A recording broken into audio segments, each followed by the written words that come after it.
Hello అండి, నేనేనండి సుజాత శ్రీనివాస్. ఏంటి తయారు చేస్తుందని చూస్తున్నావా?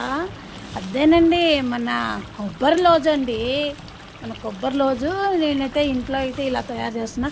రెండు కలిపి ఉడకబెట్టేస్తానండి. ఉడకబెట్టేసేసి అదంతా పాకం అంతా దగ్గరకు వచ్చేసినాక కాస్త నెయ్యి వేసి మరి యాలక్కాయ పౌడర్ వేసి ఇలా అయితే దగ్గరికి వచ్చేదాకా ఉడకబెడతానండి. మీరు ఎలా చేస్తారో నాకైతే చెప్పండి.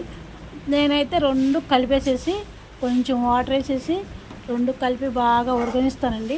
ఉడికి ఉడికి ఉడికి ఉడికి దగ్గరకు వచ్చేసిద్దండి పాకము. మనకి ఉండ కావాలంటే ఉండ, లేదా చెక్కగా కావాలంటే చెక్కగాను అలా అయ్యేదాకా ఉడికిస్తూనే ఉంటాను. అలా ఉడికించి ఉడికించి ఇగో ఇలా అయితే వచ్చేసిద్ది. ఇలా వచ్చేసిన దాన్ని తీసుకొచ్చి ఇలా ఉంటే వండ చేసేస్తాను. ఇలా నేను వంటలు చేశాను. నా వీడియో నచ్చితే లైక్ చేయండి, సపోర్ట్ చేయండి, సబ్స్క్రైబ్ చేసుకోండి. మీ సుజాత శ్రీ.